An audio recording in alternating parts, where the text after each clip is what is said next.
ये आपका कल का होमवर्क था। ये प्रश्न जो है ये कल का होमवर्क था और आज की सेशन की शुरुआत हम यहीं से करेंगे। प्रश्न है कि चंपारण एग्रेरियन एक्ट को अंतिम रूप से गवर्नर जनरल की अनुमति कब प्राप्त हुई थी।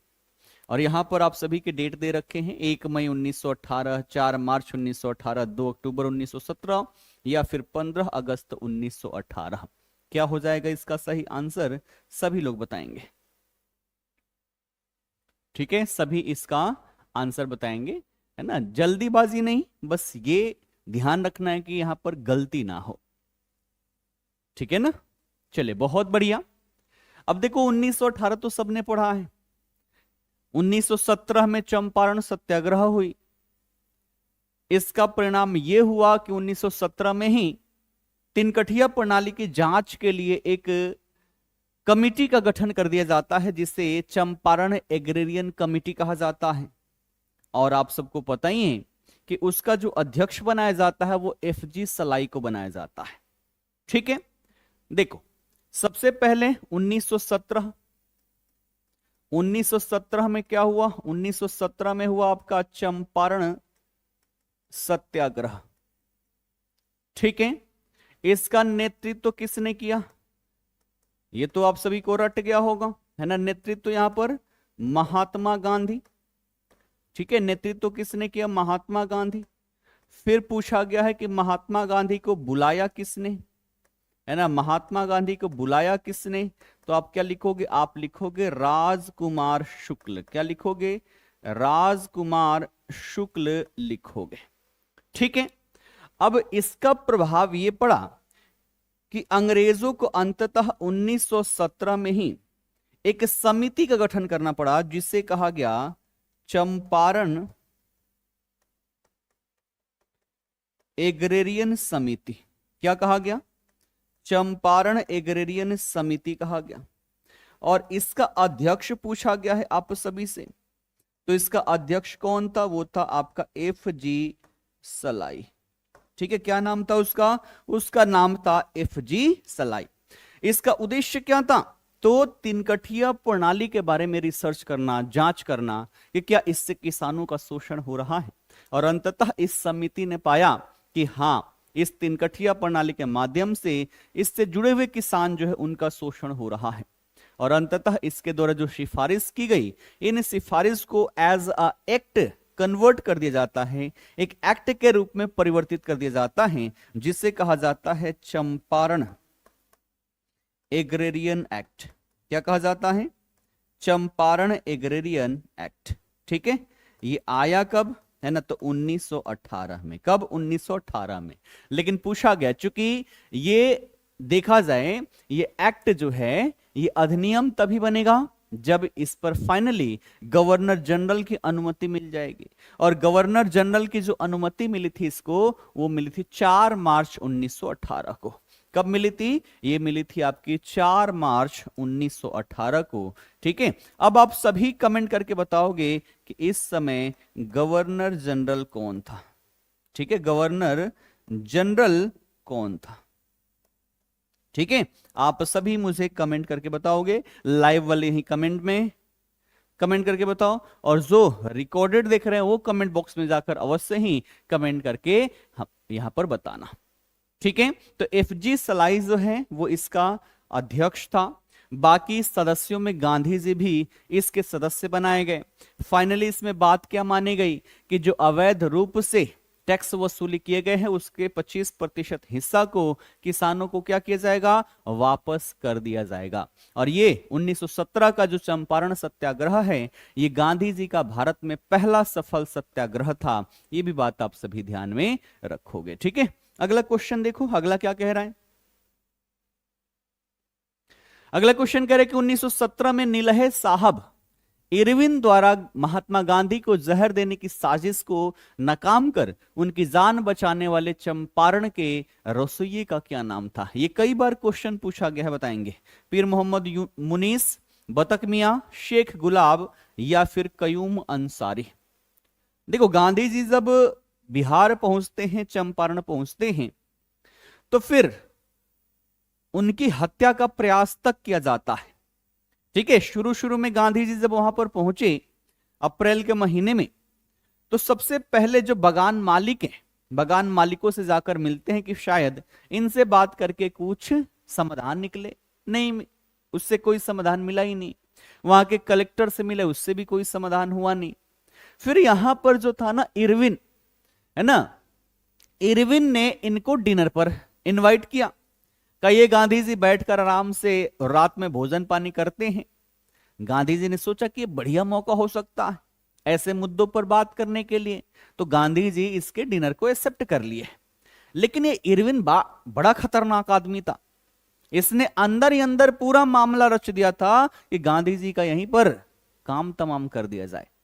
ठीक है, और इसी इरविन के रसोइये का नाम था बतक मियां। क्या नाम था रसोइये का? रसोइये का नाम था बतक मियां।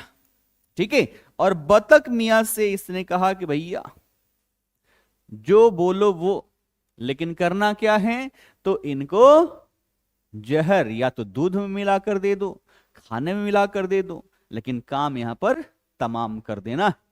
और ये चीजें, ऐसी स्थिति में बतक मियां ने क्या किया?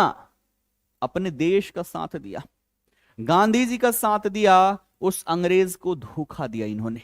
और इस तरीके से देखो, जहर तो दे दिया गया, लेकिन इशारों में इसने गांधी जी को बता भी दिया कि पीना मत, पियोगे तो कांड हो जाएगा, है ना। तो ऐसी स्थिति में गांधी जी की जान भी बच गई। और जब यह बात इरविन को पता चलती है तो इनको बड़े प्रताड़ित किया जाता है। ठीक है, इनके पूरे घर वाले को गांव से निकाल दिया जाता है, कड़ी से कड़ी सजाएं यहां पर दी जाती है। ये सब कुछ बावजूद उसके गांधी जी यहां पर सुरक्षित रहे। तो ये कौन थे? ये थे यहां पर बतक मियां। ठीक है, किसके दौरान? तो जो हमारा चंपारण सत्याग्रह हो रहा था, चंपारण सत्याग्रह के दौरान। ठीक है, और बिहार पुलिस में तो कई बार पूछा गया कि किस वर्ष हुआ, तो क्या बताओगे? 1917 में हुआ था। ठीक है, अगर स्थान पूछे, स्थान क्या, तो स्थान भैया वही कौन सा? आपका चंपारण क्षेत्र ही रहा जहां पर ये घटना यहां पर देने को मिली। तो दूध के गिलास में जहर तो मिला दिया इन्होंने, लेकिन गांधी जी को एकदम सूचित कर दिया कि इसको पीना मत, अगर पियोगे तो कांड हो जाएगा। तो इस तरीके से गांधी जी की यहां पर क्या हो जाती है? गांधी जी की जान बच जाती है। ये बातें समझ में आ गई? क्लियर? अब यहां पर देखो कुछ बातें और, जैसे जो हमारे राष्ट्रपति रहे डॉक्टर राजेंद्र प्रसाद, उन्होंने 1950 के दशक में बतक मियां के परिवार की स्थिति सुधारने का प्रयास किया गया। स्थिति खराब कौन कर दिया था? अंग्रेजों ने। ठीक है, क्लियर है? इसके साथ साथ मोतिहारी स्टेशन के पास एक पार्क है, उस पार्क का नाम इन्हीं के सम्मान में बतक मियां स्मारक रखा गया है। ठीक है, तो ये भी बातें आप सभी अवश्य ही ध्यान में रखिएगा। ठीक है, बात करें यहां पर पीर मोहम्मद मुनीस, है ना, पीर मोहम्मद मुनीस, तो इन्होंने गांधी जी को चंपारण की स्थिति के बारे में जागरूक करने में महत्वपूर्ण भूमिका निभाई थी। और राजकुमार शुक्ल की अगर बात करें तो ये वो व्यक्ति है जिन्होंने लखनऊ अधिवेशन जो 1916 में हुआ था, वहीं पर गांधी जी को चंपारण आने का निमंत्रण दिया हुआ था। ठीक है ना। अब देखो अगला, भारतीय राष्ट्रीय कांग्रेस के किस अधिवेशन में ब्रजकिशोर प्रसाद ने चंपारण के किसानों के प्रति सहानुभूति प्रकट करने का आधिकारिक प्रस्ताव पेश किया था? बनारस अधिवेशन, लखनऊ अधिवेशन, पटना अधिवेशन या फिर कलकत्ता अधिवेशन? क्या हो जाएगा इसका सही आंसर? अभी बातों बातों में मैंने हिंट दे दिया था कि इसका सही उत्तर क्या होगा, तो अब तो यहां पर गलती नहीं होनी चाहिए। बात करें चंपारण सत्याग्रह की, तो सबसे पहले तो जो तिनकठिया प्रणाली थी, इस प्रणाली को लेकर राजकुमार शुक्ल गांधी जी से मिलने के लिए कहां पहुंचते हैं? साबरमती आश्रम। लेकिन वहां पर उनसे मुलाकात होती नहीं। पता चलता है कि 1916 में जो लखनऊ अधिवेशन होने वाला है वहीं पर गांधी जी पहुंचेंगे। तो दिसंबर 1916 में आयोजित कांग्रेस का जो 31वां वार्षिक अधिवेशन था, वहीं पर ये भी पहुंच जाते हैं। ठीक है, तो स्थान कौन सा रहा? स्थान रहा आपका लखनऊ। ठीक, अब यहां पर बिहार से कई सारे प्रतिनिधि यहां पर पहुंचते हैं। ठीक, कई सारे प्रतिनिधि यहां पर पहुंचते हैं। सबसे पहला काम क्या किया गया कि कांग्रेस का जो मंच है, उस मंच पर यह प्रस्ताव पारित किया गया कि भैया तिनकठिया प्रणाली जो, इसके बारे में बातचीत की जाएगी, है ना, डिस्कशन होगा। और साथ ही साथ राजकुमार शुक्ल ने क्या किया कि उन्होंने गांधी जी को आमंत्रित कर दिया गांधी जी शुरुआती दौर में तो मना किए, क्योंकि इनके गुरुजी जो थे गोपाल कृष्ण गोखले, उन्होंने बार बार यही समझाया कि भारत को पहले समझो, घूम के देखो, स्थिति को समझो, तभी यहां पर कुछ बेहतर कर सकते। तो शुरुआती दौर में तो इन्होंने मना किया, लेकिन बार बार यहां पर रिक्वेस्ट करने से गांधी जी ने खुद यहां पर बात कही है कि भैया इसने क्या किया, हमारा दिल जीत लिया, हम मना नहीं कर पाए और हम पहुंच गए कहां, चंपारण में।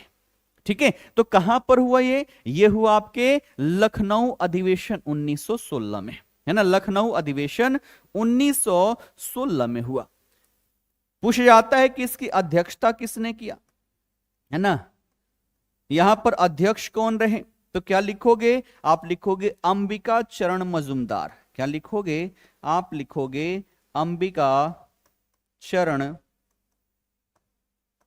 मजुमदार। ठीक है, क्या लिखोगे, अंबिका चरण मजुमदार। ठीक है, यहीं पर कई सारी चीजें हुई, लखनऊ अधिवेशन है ना, सबसे पहला तो यहां पर हुआ आपका लखनऊ समझौता। ठीक है, क्या हुआ, यहीं पर हुआ लखनऊ समझौता। और लखनऊ समझौता क्या था, तो ध्यान रखना, एक तरफ से कौन सी, कांग्रेस, है ना, एक तरफ से कांग्रेस और दूसरी तरफ से कौन, मुस्लिम लीग, इन दोनों के बीच में जो समझौता होता है इसी को लखनऊ समझौते के नाम से जाना जाता है। ठीक है, दूसरा यहां पर क्या हुआ, तो आप सबने पढ़ा है कि 1907 में जो सूरत अधिवेशन हुआ था, वहां पर कांग्रेस दो भागों में डिवाइड हो जाती है, एक नरम दल और एक गरम दल। लेकिन दोनों का उद्देश्य क्या था, स्वतंत्रता की प्राप्ति करना, स्वराज्य की प्राप्ति करना। लेकिन अलग अलग रह के तो ये संभव नहीं था, अंग्रेज तो यही चाहते थे, फूट डालो और राज करो वाला।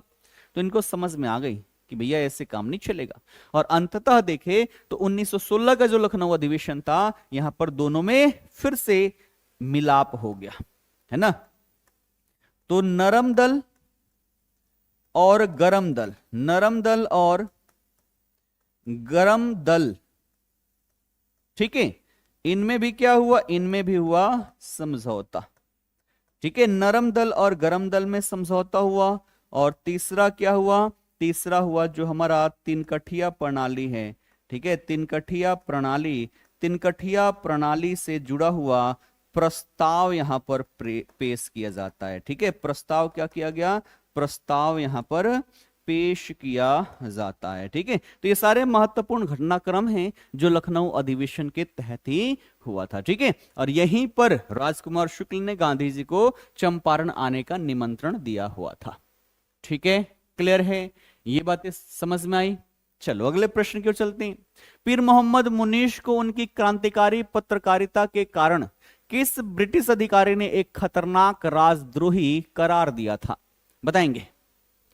पीर मोहम्मद मुनीस को किसने खतरनाक राजद्रोही के रूप में करार दिया था, चलिए बताएंगे सभी लोग। क्या हो जाएगा इसका सही उत्तर, चलिए बहुत बढ़िया, कुछ लोग तो सही जा रहे हैं, है ना, कुछ में है गड़बड़। कोई बात नहीं, ये सेशन इसीलिए तो है कि यहां पर गलतियां हो जाए। एग्जामिनेशन हॉल जो हमारा मेन मोटिव है, जिस एग्जाम को जीतना, जिस युद्ध को जीतना, वहां पर हम कोई भी चाल ऐसी नहीं चलेंगे, कोई भी काम ऐसा नहीं करेंगे जिससे हम वो युद्ध हार जाएं। ठीक है ना, चलिए यहां पर जो सही आंसर होगा वो होगा W.C. लुइस। क्या हो जाएगा, वो हो जाएगा आपका W.C. लुइस। ठीक है, W.C. लुइस। ठीक, अगर बात करें हम पीर मोहम्मद मुनीश की, ये थे कौन, तो ये एक निर्भीक पत्रकार थे। प्रताप का नाम आप सभी ने सुना होगा, है ना, कौन सा, प्रताप जो न्यूज़पेपर है उसका नाम आप सभी ने सुना होगा। तो इस प्रताप जैसे अखबारों के माध्यम से चंपारण में जो अत्याचार कर रहे थे नीलहे, बगान मालिक, अंग्रेज, उन सब के अत्याचारों को ये उजागर करते थे। ठीक है, कौन से, तो प्रताप नामक अखबार के माध्यम से। इनकी जो लेखनी थी, जो इनमें लिखने की कला थी, उसने ब्रिटिश प्रशासन की जड़ों को हिला दी थी। और इसी कारण से चंपारण का जो तत्कालीन सब डिविजनल ऑफिसर था, जिसका नाम था W.C. लुइस, इसने इन्हें खतरनाक राजद्रोही कहा हुआ था। तो कलम में इनकी इतनी ताकत थी कि अंग्रेज डरने लग गए थे, और यही कारण था कि इसे खतरनाक राजद्रोही का दर्जा W.C. लुईस ने दे दिया था। ठीक है, क्लियर। मोहम्मद मुनीस की बात कर ले तो इनको चंपारण का अनमोल रत्न भी कहा जाता है, क्योंकि इस क्षेत्र में इन्होंने बड़े स्तर पर कार्य किया है। इनके द्वारा चंपारण में अंधेरे नामक एक प्रसिद्ध लेख लिखा गया था। ठीक है, वहीं बात करें FG सलाई की, तो अभी हमने पढ़ा जो चंपारण एग्रेरियन कमेटी थी, इसके अध्यक्ष कौन, तो यही था FG सलाई। ठीक है, क्लियर है। चलो, तो ये सारी चीजें आप ध्यान में रखना। ये W.C. लुईस कौन है, तो आप चाहो तो लिख सकते हो चंपारण का तात्कालीन sub divisional officer, sub divisional officer. ठीक है, क्या नाम था, W.C. लुईस। ठीक है ना। अगला क्वेश्चन देखो, अगला कह रहे कि 1928 में पटना में साइमन कमीशन के बहिष्कार के लिए बुलाई गई सर्वदलीय बैठक की अध्यक्षता किसने की थी? मजहरुल हक, अनुग्रह नारायण सिन्हा, श्री कृष्ण सिंह या फिर सच्चिदानंद सिन्हा? बताएंगे। साइमन कमीशन आप सभी को पता ही है ना, कि जो 1919 का अधिनियम था उसकी जांच पड़ताल करने के लिए यहां पर साइमन कमीशन जो है उसका गठन किया गया, क्योंकि अंग्रेजों ने बोला था कि भैया हम इसके माध्यम से क्या कर रहे हैं, भारत में परिवर्तन कर रहे हैं, है ना, बहुत बड़ा बदलाव लेकर आ रहे हैं, और ये बदलाव कितना सफल रहा कितना असफल रहा इसके बारे में जानकारी निकालनी थी। 10 साल के बाद समिति का गठन करना था, यानी कि 1929, लेकिन ब्रिटेन में सरकार बदलने वाली थी, और अब इनको डर था कि भैया दूसरे पार्टी की सरकार अगर यहां पर आ गई, वो जांच करेगी तो सारी कमियां जो है, सारी नाकामियां जो है वो निकाल के बाहर रख देगी। उससे बढ़िया है कि जब तक हमारी सरकार है हम ही क्या करें यहां पर, तो सारी चीजें यहां पर जांच करवा लें।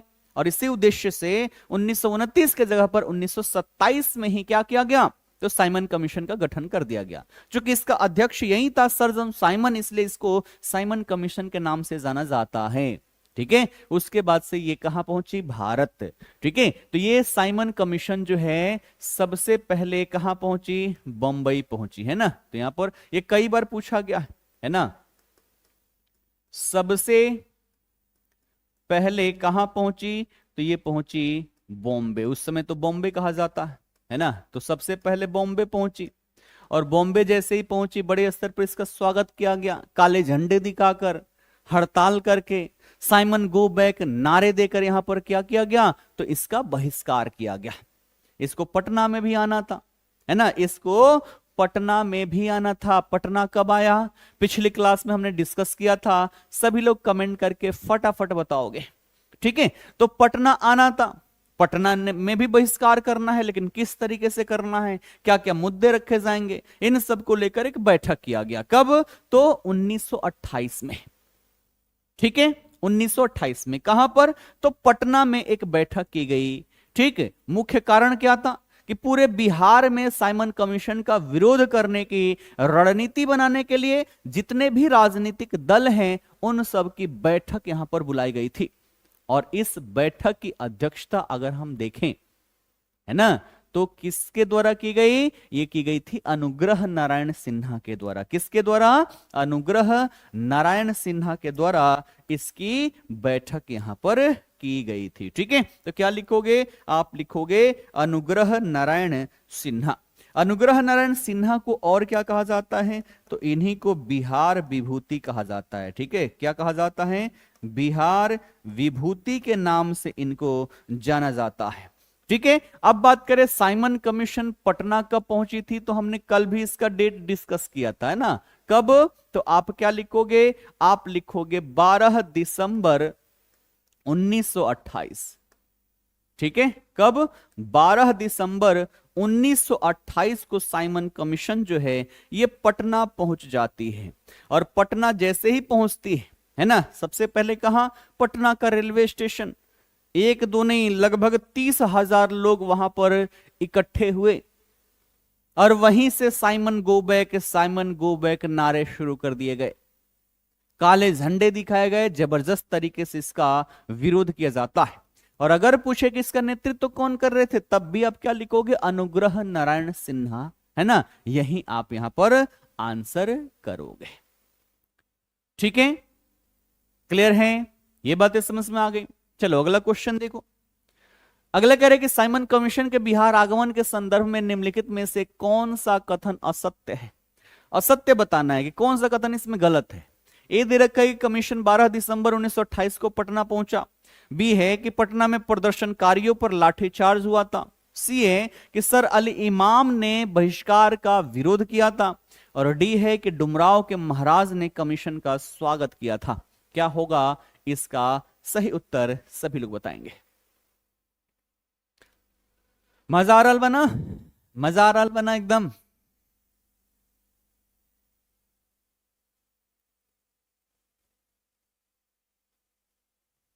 जोन कहले रही कि एकदम भोजपुरी सेशन एगो बहुत जल्दी आई। प्रयास बा कि अगिल का महीना शुरू होता ही एगो भोजपुरी सेशन पूरा का पूरा लेके आई। काहे कि 3-4 गो क्लास बा तो हमार समाप्त होके वाला बा। टाइम मिली तो एगो बेहतरीन सेशन आई पूरा के पूरा भोजपुरी में, एकदम मजा आ जाई। उमें हिंदी के प्रयोग ना कल जाई, थंबनेले पर लिखा रही भोजपुरिया क्लास। अब पूरा के पूरा भोजपुरी में जितना आदमी रही ना, सब के सब भोजपुरी में पढ़ी, बहुत मजा आई, बहुत ज्यादा। ठीक बा ना। कितना लोग चाहता कि भोजपुरिया सेशन जल्दी से जल्दी शुरू होके, क्लास समाप्त भइला के बाद कमेंट बॉक्स में जाकर कमेंट करे के बाद कमेंट अगर भर जाओ, 1000 गो कमेंट रहे कि हाँ हाँ भोजपुरी में होके के चाहिए, तो फिर बहुत जल्दी शुरू हो जाए।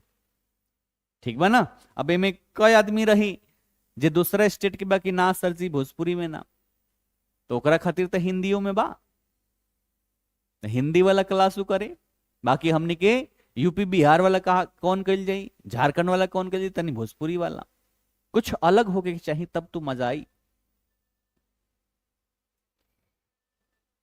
चलिए करें, शुरू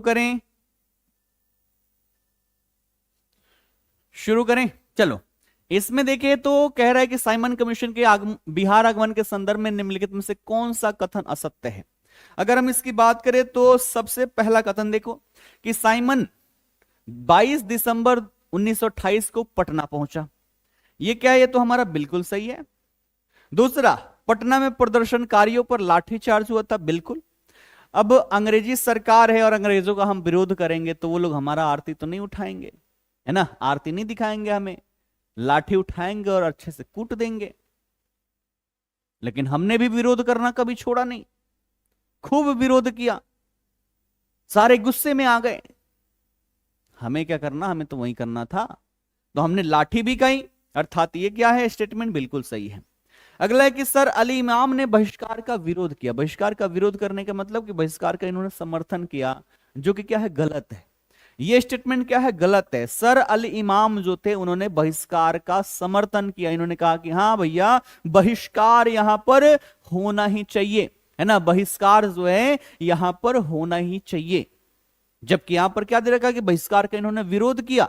अर्थात ये ऑप्शन सी जो है ये क्या है, हमारा यहां पर गलत है। और गलत पूछ रहा है इसलिए हमारा उत्तर भी यही हो जाएगा, ऑप्शन सी। ठीक है। वही बात करें, डुमराव के महाराज ने कमीशन का स्वागत किया था। हाँ, ये स्टेटमेंट जो है बिल्कुल सही है। डुमराव का महाराज अपनी ब्रिटिश जो सरकार थी उसके प्रति वफादार थे ये, और उस वफादारी के कारण इन्होंने कमीशन का स्वागत किया हुआ था। ठीक है। तो यहां पर ये जो चौथा स्टेटमेंट है ये भी क्या है, ये भी यहां पर बिल्कुल सही है। और गलत एक ही है जो कि हमारा ऑप्शन सी है, इसलिए सी वाले यहां पर बिल्कुल सही है। अब बात करिए साइमन कमीशन का हमने विरोध क्यों किया, है ना, हमने विरोध क्यों किया। तो अब देखो यहां पर जितने भी सदस्य हैं, है ना, सभी सदस्य क्या थे, गोरे थे, है ना। जितने भी यहां पर सदस्य थे सभी सदस्य कैसे थे, तो ये थे भैया गोरे। अब देखो कितना बड़ा अत्याचार इसमें दिख रहा है कि 1919 का अधिनियम आपने हमारे लिए लाया, हमसे कहा कि भैया भारतीयों के लिए लेकर आ रहे हैं, भारत में बहुत बड़ा परिवर्तन कर रहे हैं। तो उस परिवर्तन का लाभ या हानि जो हुआ, हमसे बेहतर कौन जानेगा? तो जांच में हमें रखो ना, हम बताएंगे, हम रिव्यू करेंगे कि आपका 1919 का अधिनियम जो है कैसा रहा, क्या प्रभाव पड़ा। तो रिव्यू में आपने हमें रखा ही नहीं, तो हम आपका स्वागत करेंगे? कतई हम आपका स्वागत नहीं करेंगे। और हमने क्या किया? बड़े स्तर पर इसका विरोध किया। तो साइमन कमीशन में एक भी भारतीय सदस्य नहीं था, और इस कारण से इसे क्या कहा गया? इसे कहा गया श्वेत कमीशन। क्या कहा गया? इसे श्वेत कमीशन के नाम से जाना गया, क्योंकि इसमें एक भी भारतीय था ही नहीं। व्हाइट कमीशन इसे कहा गया। ठीक। और इस कारण से पटना रेलवे स्टेशन पर हजारों की संख्या में लोगों ने काले झंडे दिखाकर इसका विरोध किया हुआ था। ठीक है, क्लियर है? बढ़े आगे, चलो अगले प्रश्न की ओर चलते हैं। अगला कह रहे कि बिहार में नमक सत्याग्रह के दौरान नखास पिंड स्थान को नमक कानून भंग करने के लिए चुना गया था। यह स्थान बिहार के किस जिले में स्थित है? बताएंगे। मुजफ्फरपुर, पटना, सारण या फिर मुंगेर। ठीक है ना, एक आंदोलन हमने पढ़ा है ना, नखास पिंड चलो, वहीं पर क्या करेंगे? नमक कानून को हम तोड़ेंगे। तो ये जो नखास पिंड है ये कहां पर है? बताएंगे सभी। क्वेश्चन तो मैं ऐसे ऐसे उधेड़ के लेकर आऊंगा ना कि वो क्वेश्चन जल्दी कहीं पर देखने को मिलेगा नहीं। बस मंडे का वेट करो, मंडे से इतना तगड़ा तगड़ा क्वेश्चन होगा। आसान भी होंगे, मॉडरेट भी होंगे, टफ भी होंगे और हाईली टफ भी होंगे, है ना, जिसको पढ़ने के बाद पढ़ते पढ़ते ब्रह्मांड हिल जाए। इस प्रकार के प्रश्न भी आप सभी को देखने को मिलेंगे। चलिए, बहुत बढ़िया। कुछ लोग यहां पर सही हैं, देखो कुछ क्या बहुमत है यहां पर जो सही है। ठीक है, अगर कुछ भी ना दिखे तो हमारा सेंटर क्या था? पटना था, पटना लगा दो। तो अगर हम इसकी बात कर लें तो ये कहां पर था भैया? ये था हमारे पटना में, है ना, पटना में अवस्थित है हमारा नखास पिंड, है ना। डेट आप सभी को पता ही होगा, कब? बिहार में, तो आप सबको पता ही होगा 16 अप्रैल 1930। कब? 16 अप्रैल 1930। ठीक है, 16 अप्रैल 1930। इसी दिन नमक कानून को भंग करने के लिए जो यहां पर ग्रुप थी, जत्था थी, ये यहां से रवाना होती है। कहां के लिए? तो नखास पिंड के लिए, जो कि पटना जिला में अवस्थित है। ऐसा हुआ क्यों? तो आप सबको पता ही है कि गांधी जी ने क्या किया? गांधी जी ने किया है दांडी मार्च, है ना। गांधी जी ने क्या शुरू किया? गांधी जी ने शुरू किया था दांडी मार्च, साबरमती आश्रम से दांडी के लिए। और इसमें अगर हम बात करें बिहार से कौन थे? बिहार से तो आप सबको पता होगा, क्या नाम है इनका? इनका नाम है गिरिवरधारी चौधरी। क्या नाम था? गिरिवरधारी चौधरी, जिन्हें कारो बाबू के नाम से भी जाना जाता है। इन्हीं को क्या कहा जाता है? कारो बाबू कहा जाता है। तो इनके 78 अनुयायियों में बिहार से गिरिवरधारी चौधरी थे, और इन्होंने दांडी पहुंचकर सुबह सुबह उठकर इन्होंने क्या किया? तो नमकीन, वहां पर देखा जाए नमक बनाना था, अंग्रेजों ने नमक बनाने पर भी कानून लगा रखा था, टैक्स देना पड़ता था। इन्होंने समुद्री तट पर जाकर सागर, है ना, जो समुद्र है, समुद्र के पानी से इन्होंने नमक बनाया, नमक बनाकर नमक कानून तोड़ा, और यहीं से सविनय अवज्ञा आंदोलन की शुरुआत हो जाती है।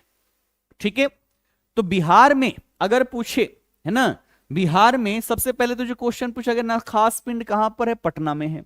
लेकिन अब पूछेगा कि बिहार में इसकी शुरुआत कहां से हुई, है ना। बिहार में इसकी शुरुआत कहां से हुई? तो दो जिले याद रखोगे, सारण और चंपारण। ठीक है, तो नमक कानून तोड़ने की जो शुरुआत हुई वो कहां से हुई? वो दो जिलों से, सारण एवं चंपारण। ठीक है, क्या लिखोगे? सारण एवं चंपारण जिले जो हैं यहां से शुरुआत हुई। ये जो पटना में नमक कानून तोड़ने की बात की गई, इसका अगर पूछ दे आप सभी से नेतृत्व किसने किया, है ना, कि इसका नेतृत्व किसने किया, तो क्या बताओगे? अंबिका कांत सिंह बताओगे। क्या बताओगे आप सभी? आप सभी बताओगे अंबिका कांत सिंह। है ना, अंबिका कांत सिंह ने क्या किया, इसका नेतृत्व तो यहां पर किया हुआ था। तो शुरुआत हुई सारण एवं चंपारण से। ठीक है, बिहार में और क्या क्या हुआ, तो हमारे पास तो समुद्री तट था नहीं, तो हम नमक कैसे बनाएंगे, तो हमने कहा कि भैया हम जो नमक बनाएंगे वो कैसे बनाएंगे, तो राजेंद्र प्रसाद ने कहा कि भैया हम सोडा से बनाएंगे, है ना। कुछ लोगों ने कहा कि जो हमारी नमकीन मिट्टी है ना, नमकीन मिट्टी से हम क्या बनाएंगे, नमक बनाएंगे, है ना, जिसे नोनी कहते हैं। आप देखते हो ना, जहां पर हल्का हल्का पानी रहता है वहां पर नोनी लग जाता है, उठा के चाटोगे तो कैसा लगेगा, नमकीन लगेगा। तो वही बात कही गई कि भैया हम नमकीन मिट्टी से क्या करेंगे, नमक बनाएंगे। और इसके साथ साथ क्या, तो यहां पर एक टैक्स था, है ना, यहां पर एक टैक्स था, कौन सा, बताना फटाफट सभी लोग कमेंट करके। और ये क्वेश्चन आप सभी से पूछा जा चुका है, ठीक है, कि यहां पर कौन सा टैक्स जो था जिसका विरोध किया गया था, तो यहां पर था चौकीदारी कर, है ना, बिहार में लागू था आपका चौकीदारी कर। ठीक है, तो इसका हमने क्या किया, इसका हमने बड़े स्तर पर विरोध किया हुआ था। कब, सविनय अवज्ञा आंदोलन के दौरान ही। ठीक है ना, आओ बढ़ते हैं आगे। अगला प्रश्न देखो, अगला कह रहे कि सविनय अवज्ञा आंदोलन के दौरान छपरा जेल के कैदियों द्वारा की गई नंगी हड़ताल का मुख्य कारण क्या था। ऑप्शन ए है खराब भोजन का विरोध, बी है राजनीतिक कैदी का दर्जा न मिलना, सी है स्वदेशी वस्त्रों की मांग, या फिर डी है जेलर के दुर्व्यवहार का विरोध। ठीक है, नंगी हड़ताल आप सभी ने देखा ही है ना, कि जो हमारा छपरा जेल था वहां पर जो कैदी थे उन्होंने क्या किया, तो नंगी हड़ताल कर दी। बताएंगे सभी इसका आंसर क्या हो जाएगा। चलिए, बहुत बढ़िया बहुत बढ़िया, मैक्सिमम लोगों का जो आंसर जो है यहां पर क्या है, बिल्कुल सही है। और यही तो मैं चाहता हूं कि आप सभी प्रश्नों का जवाब जो है वो बेहतरीन तरीके से दे। ठीक है ना, चलिए बहुत बढ़िया, क्या हो जाएगा। अब देखो, सविनय अवज्ञा आंदोलन में हम क्या कर रहे हैं, गांधी जी ने कहा कि भैया देखो हर जगह तो नमक बनना संभव नहीं है, समुद्री तट जो है वहीं पर नमकीन जो पानी है वहां से हम नमक बना पाएंगे, खारे पानी से नमक बना पाएंगे। बिहार जैसे अपना जो क्षेत्र है यहां पर तो वैसा मिलता ही नहीं है। तो हमने जब पूछा गांधी जी से कि हम क्या करें भैया, गांधी जी ने कहा कि टेंशन काहे लेते हो, हमें क्या करना है, ब्रिटिश कानून का विरोध करना है, सविनय तरीके से विरोध करना है। तो जरूरी नहीं है कि आप केवल नमक कानून को तोड़ो, आपके यहां राजस्व है, राजस्व देने से मना कर दो कि हम राजस्व नहीं देंगे। ठीक है, तो जो कुछ भी हो सकता है वहां पर विरोध करना है, प्रेम से करना है, सविनय से करना है। ये बातें यहां पर हुई। ठीक है, तो वैसे ही देखा जाए, अब जेल में कैदी है, इन्होंने सोचा कि भैया हमें भी तो कुछ करना है, हम भी तो अंग्रेजों का विरोध करेंगे, हम किस चीज का करें। तो अब देखो हुआ क्या था, पहले इन कैदियों को खादी कपड़ा मिलता था पहनने के लिए, अब इनको ब्रिटेन में मशीनों से बने हुए कपड़े दे दिए गए। इनको मुद्दा मिल गया कि हम क्या करेंगे भैया, तो हम विदेशी कपड़े जो है विदेशी कपड़े नहीं पहनेंगे, हमें स्वदेशी कपड़े दे दो, हमें खादी कपड़े दे दो, हम यही पहनने वाले हैं। अंग्रेजों ने कहा हम न देंगे, जेलर ने कहा हम न देंगे, हम भी आ गए अपने जिद पर, सारे कपड़े खोल के फेंक दिए। इसी को कहा गया नंगी हड़ताल। नंगा रहना हमने तय किया, हमने कहा कि तब तक हम नंगे रहेंगे जब तक हमें स्वदेशी कपड़ा नहीं ला कर दोगे। तो एक तरफ जेल में कैदियों के द्वारा विरोध किया गया है नंगे रहकर, और दूसरी ओर से जब ये बातें बाहर के लोगों को पता चली तो पूरी सड़कों पर लोग उतर गए कि हाँ उनकी डिमांड जो है वो तुम्हें माननी पड़ेगी, और अंततः अंग्रेजों को झुकना पड़ता है। वो खादी के कपड़े लाकर देते हैं और तब जाके हड़ताल जो है यहां पर समाप्त होती है। ठीक है, तो अगर हम देखें ना आंदोलन में, मतलब लोगों ने उस स्तर पर जाकर विरोध किया है जितना हम सोच भी नहीं सकते। ठीक है, क्लियर है। तो ब्रिटिश सरकार को यहां पर झुकना पड़ा था। ठीक है, आइए बढ़ते हैं आगे, अगले प्रश्न की ओर चलते हैं। अगला कह रहे हैं कि बिहार के किस जेल में, माफ करना, जेल का जेल आ रहा है पिछले जेल से, बिहार के किस जिले में चौकीदारी टैक्स के विरुद्ध आंदोलन सबसे अधिक उग्र रहा, जहां किसानों ने कर देने से पूरी तरह इनकार कर दिया था। चंपारण, गया, शाहाबाद या फिर दरभंगा? बताएंगे इसका उत्तर क्या हो जाएगा? इसका उत्तर क्या हो जाएगा, सभी बताएंगे? बहुत बढ़िया।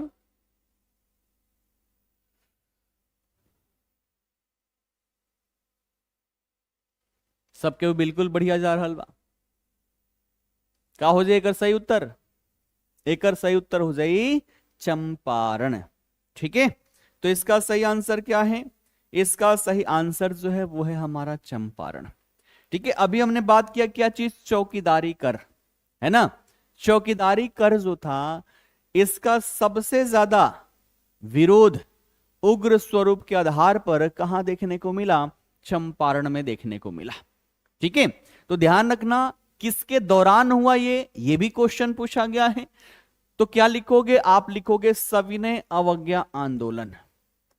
कौन सा आंदोलन चल रहा है? यहां पर चल रहा है सविनय अवज्ञा आंदोलन। सिविल डिसओबीडियंस मूवमेंट कहा जाता है इंग्लिश में।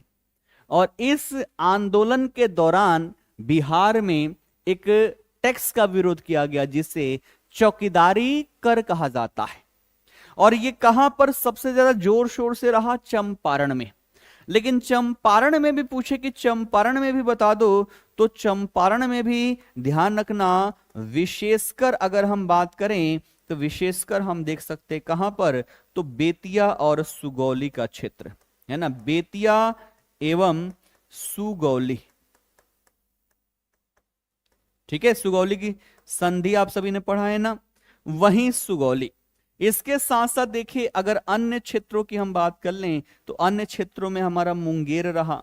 ठीक है, फिर यहां पर देखें तो सारण, ठीक है, सारण हो गया। उसके बाद से देखें तो यहां पर पूर्णिया हो गया। ये सभी क्षेत्र यहां पर रहे, है ना, जहां पर बड़े स्तर पर चौकीदारी कर का यहां पर विरोध किया गया था। ठीक है, तो ये क्षेत्र भी याद रखना। चंपारण में बेतिया और सुगौली विशेष तौर पर आप सभी ध्यान रखना। ठीक है, और ये कारण क्या रहा? तो हमने अभी भी देखा कि अपना बिहार क्या है? एक लैंड लॉक्ड राज्य है जहां नमक सत्याग्रह के लिए समुद्र का तट नहीं था। इसलिए यहां के क्रांतिकारियों ने क्या किया? चौकीदारी टैक्स न देकर सविनय अवज्ञा करने का निर्णय लिया। चंपारण से यह आंदोलन इतना उग्र था कि किसानों ने सरकार को कर देना पूरी तरीके से बंद कर दिया। सरकार ने यहां पर दमनकारी नीति जो अपनाई उसका डटकर यहां के लोगों ने सामना किया। और इसका रिजल्ट यह हुआ कि हजारों की संख्या में जो यहां पर चौकीदार थे उनको यहां पर इस्तीफा देना पड़ गया। क्या करना पड़ा? इस्तीफा देना पड़ गया। अब मन में एक प्रश्न आता होगा कि ये चौकीदारी कर है क्या? तो जो चौकीदार होते हैं ना, उन चौकीदारों को सैलरी देने के लिए, उन चौकीदारों को सैलरी देने के लिए जो पैसे चाहिए थे वो पैसे गांव वालों से, यानी कि ग्रामीण इलाकों के जो लोग हैं उनसे वसूला जाता था। देना किसको चाहिए? सरकार को देनी चाहिए, ब्रिटिश सरकार को। लेकिन ये किसानों से वसूला जा रहा है, ग्रामीणों से वसूला जा रहा है। हमने कहा कि भैया ये तो हम यहां पर नहीं देंगे। ठीक है, क्लियर है? चलो बढ़ते हैं आगे अगले प्रश्न की ओर। अगला कह रहे कि मई 1930 में पटना में गठित स्वदेशी लीग के अध्यक्ष कौन थे जिसका उद्देश्य विदेशी वस्तुओं का बहिष्कार करना था? डॉक्टर राजेंद्र प्रसाद, सर अली इमाम, सच्चिदानंद सिन्हा या फिर हसन इमाम? बताएंगे इसका आंसर क्या हो जाएगा? इसका उत्तर क्या हो जाएगा? चलिए बहुत बढ़िया। अगर यहां पर हम बात करें ना, पटना में गठित स्वदेशी लीग जो है कब गठित की गई? मई 1930 में। और बात करें कि इसका अध्यक्ष किसे बनाया गया, तो आप क्या बताओगे? आप बताओगे सर अली इमाम। क्या बताओगे? Option B is the right answer. Sir Ali Imam जो हैं उनको यहां पर क्या किया जाता है? अध्यक्ष बनाया जाता है। और यह भी कब हो रहा है? सविनय अवज्ञा आंदोलन के दौरान जो 1930 में हुआ। ठीक, अब बात करें कि इसका मुख्य कारण क्या रहा। तो ध्यान रखना ये जो स्वदेशी लीग था इसका गठन मुख्य रूप से विदेशी वस्तुओं विशेषकर जो ब्रिटिश कपड़े हैं उसके पूर्ण बहिष्कार करना और स्वदेशी उत्पादों को बढ़ावा देना, इस उद्देश्य से स्वदेशी लीग का गठन किया गया था और सर अली इमाम को इसका अध्यक्ष चुना गया। वहीं बात करें जो सच्चिदानंद सिन्हा है, इनके साथ साथ एक केबी दत्त हैं, इन दोनों के यहां पर वाइस प्रेसिडेंट अर्थात उपाध्यक्ष के रूप में चुना जाता है। ठीक है, तो यहां पर यह भी लिख लेना, अध्यक्ष तो ये हो ही गए। वहीं बात करें यहां पर उपाध्यक्ष, तो उपाध्यक्ष दो लोगों को यहां पर बनाया जाता है। उपाध्यक्ष दो लोग बनेंगे, एक सच्चिदानंद सिन्हा, क्या लिखोगे आप, लिखोगे यहां पर सच्चिदानंद सिन्हा, और दूसरा नाम जो लिखोगे, लिखोगे केबी दत्त। क्या लिखोगे, के बी दत्त। ठीक है, इनको क्या किया गया, उपाध्यक्ष यहां पर बनाया जाता है। बार बार सर अली इमाम का नाम आ रहा है ना, तो आप सभी को पता होगा कि ये एक प्रसिद्ध राष्ट्रवादी नेता थे। इन्होंने बिहार को बंगाल से अलग कर एक नया प्रांत बनाने में भी महत्वपूर्ण भूमिका निभाई हुई थी। ठीक है, क्लियर। चलो, अगर पूछे सचिव, तो हसन इमाम जो हैं, है ना, हसन इमाम वो इस लीग के क्या थे, सचिव थे, सेक्रेटरी। तो सचिव पूछे तो सचिव क्या लिखोगे, हसन इमाम लिखोगे। बात करें महिलाओं की, तो महिलाओं ने भी बढ़ चढ़कर इसमें हिस्सा लिया। जब सबना अवज्ञा आंदोलन चल रहे थे, इस दौरान पटना में स्वदेशी के प्रचार और शराब की दुकानों पर धरना देने में महिलाओं ने बढ़ चढ़कर हिस्सा लिया। और इसमें दो नाम कम से कम आप सभी ध्यान रखना, एक श्रीमती विंध्यवासिनी देवी और दूसरी श्रीमती चंद्रवती देवी। इन दोनों ने सक्रिय भूमिका निभाया, शराब की दुकानों के आगे धरना देना, स्वदेशी का प्रचार प्रसार करना, इसमें इन्होंने अहम भूमिका निभाई हुई थी। ठीक है, क्लियर। बढ़िया, आगे अगला देखो। अगला कह रहे कि बिहार की प्रसिद्ध मधुबनी पेंटिंग के संदर्भ में अरिपन क्या है। दीवारों पर की गई चित्रकारी, फर्श पर बनाई गई चित्रकारी, कपड़ों पर की गई कढ़ाई, या फिर मिट्टी के बर्तनों पर नक्काशी। मधुबनी पेंटिंग पढ़ते हैं ना, मधुबनी पेंटिंग में दो चीजें हमें देखने को मिलता है ना। उसमें से एक क्या है, एक है जिसे हम कहते हैं अरिपन। क्या कहते हैं, अरिपन। क्या होगा इसका सही उत्तर, सभी बताएंगे।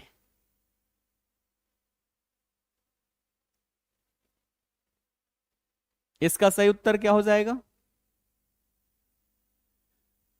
चलिए इसका जो सही उत्तर है वो है हमारा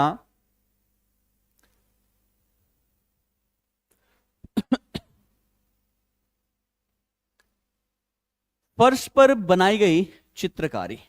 ठीक है ना, अरिपन, फर्श पर बनाई गई चित्रकारी, इसको क्या बोलते हैं, इसको बोलते हैं हम अरिपन। ठीक है ना, ठीक।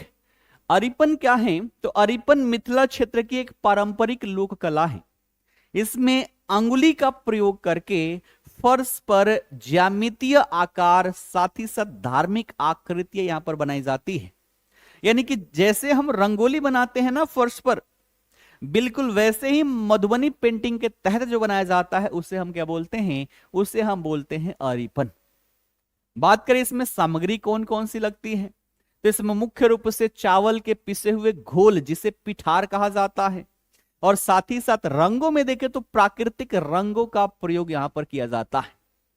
ठीक है, यह विशेष रूप से आंगन या फिर चौखट पर बनाया जाता है। और कब, तो विभिन्न शुभ अवसरों पर, जैसे कि विवाह हो गया, पूजा पाठ हो गया, विभिन्न प्रकार के त्योहार हो गए, तो इन त्योहारों के विशेष संदर्भ में देवताओं के स्वागत के लिए और साथ ही साथ घर परिवार की समृद्धि के लिए ये अरिपन जो है इसे बनाया जाता है।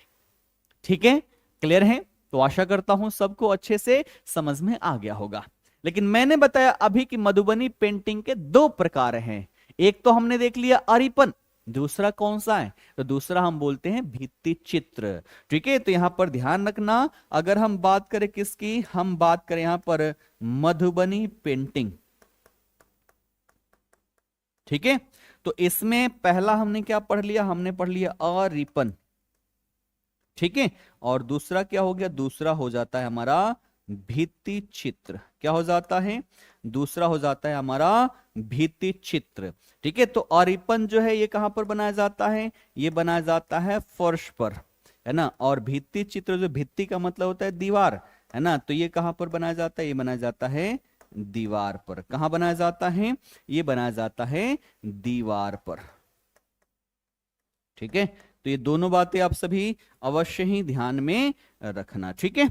मधुमती पेंटिंग जो है इसको जीआई टैग दिया गया है, ठीक है, तो इसे जीआई टैग भी दिया गया है। और इससे जुड़ी हुई कुछ कलाकार की अगर हम बात कर लें तो कलाकार भी आप सभी यहां पर याद रख सकते हो, है ना। जैसे कि एक नाम महासुंदरी देवी, कौन, महासुंदरी देवी जो है, ये नाम याद रख सकते हो, है ना। एक आपने जगदम्बा देवी का नाम आप सभी ने सुना होगा, ये भी आपके मधुबनी पेंटिंग से संबंधित है, ठीक है। तो ये नाम भी आप सभी अवश्य ही ध्यान रखोगे, ठीक है, क्लियर है। आओ बढ़ते हैं आगे अगले प्रश्न की ओर, कि पटना कलम शैली के चित्रों में किस प्रकार के विषयों की प्रधानता थी।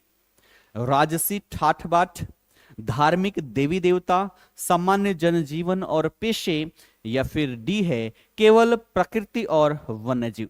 यानी कि पटना कलम शैली में जो चित्रकारी की जाती है उसमें मुख्य विषय क्या है जिस पर चित्रकारी की जाती रही है। क्या हो जाएगा इसका सही उत्तर, चलिए बताएंगे सभी।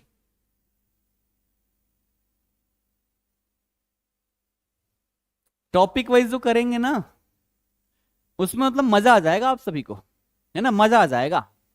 एक टॉपिक एक क्लास में कंप्लीट, लेकिन कई सारे टॉपिक ऐसे जो एक क्लास में नहीं कंप्लीट होगी तो दूसरी क्लास में भी चलेगी, लेकिन करेंगे तो बड़े मजेदार तरीके से। चलो पटना कलम शैली की अगर बात कर ले, इसकी शुरुआत हुई कैसे, तो आप सबने पढ़ा होगा कि जब मुगल काल चल रहा था तो मुगल काल के दौरान राजाओं के द्वारा कलाकारों को संरक्षण प्रदान किया गया, जिस कारण से विभिन्न प्रकार की कलाओं का विकास हुआ। लेकिन जब ब्रिटिश काल के दौरान अंग्रेज यहां पर हावी होते चले गए, मुगल शासक कमजोर होते चले गए, पतनुखी स्वरूप में वो आ गए, ऐसी स्थिति में इन कलाकारों को संरक्षण नहीं मिल पाया, जिस कारण से वो विभिन्न क्षेत्रीय राजदरबारों में जाकर अपने कला का प्रदर्शन करते रहे। इसी में से एक था हमारा पटना कलम। और पटना कलम की बात करें तो एक तरफ मुगल शैली, मुगल चित्रकला की बात करें तो उसमें राजसी ठाठ बाट के चित्र देखने को मिलते हैं, लेकिन वही अगर हम बात करें पटना कलम की तो इसमें सामान्य जनजीवन से संबंधित विभिन्न प्रकार के लोगों के जो पेशे हैं इनसे संबंधित चित्रकारी की जाती रही है। जैसे कि मछली बेचते हुए महिला, ताड़ी से, है ना, ताड़ से ताड़ उतारता हुआ ताड़ी वाला, ठीक है, लोहा पीटता हुआ लुहार, तो ये सारे चित्र जो है इसमें दर्शाए गए। अर्थात हम कहेंगे कि यहां पर जो सही उत्तर है वो है हमारा कौन सा, ऑप्शन सी, सामान्य जनजीवन और पेशे जो हैं इससे जुड़े हुए चित्रकारी आप सभी को यहां पर देखने को मिला। अगर इसकी टाइम पीरियड देखें तो 18वीं सदी से लेकर 20वीं सदी तक आप सभी को देखने को मिल जाएगा। तो पटना कलम के चित्रों में राजसी ठाठ बाट के बजाय आम आदमी के दैनिक जीवन से जुड़ी हुई चित्र यहां पर बनाए गए। और मुख्यतः देखा जाए तो लोहार के, मछली बेचने वाले की, खेत जोतता हुआ किसान, इन सबको यहां पर दर्शाया गया है, ठीक है। इसका विकास देखें तो पटना और उसके आसपास के क्षेत्रों में इसका विकास हुआ, ठीक है, क्लियर है, ये बातें समझ में आई। इसी को कंपनी शैली भी कहा जाता है, ध्यान रखना। पटना कलम शैली को हम और क्या कह लेते हैं, इसी को कंपनी शैली भी कह लेते हैं, क्योंकि इसका विकास जो हुआ है वो ब्रिटिश काल के दौरान हुआ है ना, इसलिए इसे कंपनी शैली भी कह लिया जाता है। ये केवल पुरुषों के द्वारा बनाया जाता है, इसलिए पुरुषों की शैली भी कह लिया जाता है इसको, है ना। और ध्यान रखना इसके कलाकार जो रहे इतने धनवान थे नहीं, जिस कारण से ये लोग डिमांड पर भी चित्र बनाने लग गए। अगर मैं हूं, मुझे डिमांड है कि मुझे इस प्रकार का चित्र चाहिए, तो कलाकार ऐसे भी चित्र देकर बनाकर, है ना, ऐसे भी चित्र बनाकर हमें दे देते थे, ठीक। अब बात करें इससे जुड़े हुए कुछ यहां पर कलाकार, है ना, तो यहां पर प्रमुख कलाकार याद रखना,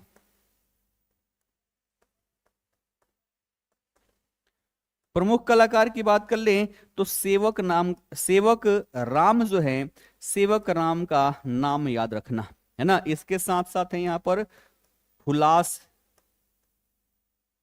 हुलास लाल है ना, एक है आपके शिवलाल। कौन है? शिवलाल। ठीक है, तो ये जो कलाकार हैं वो पटना कलम से संबंधित है।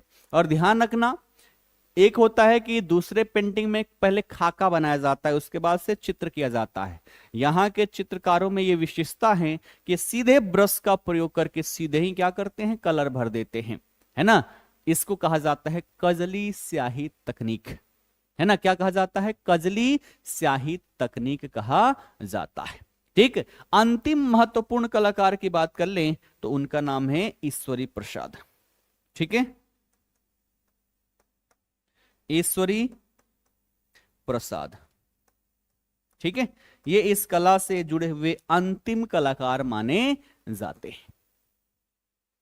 ठीक, चलो, तो समय जो है, समय हमारा यहां पर समाप्त हो चुका है, इसलिए सेशन को यहीं पर करेंगे समाप्त। ठीक, ये आपका आज का होमवर्क रहेगा, ये आपका होमवर्क रहेगा।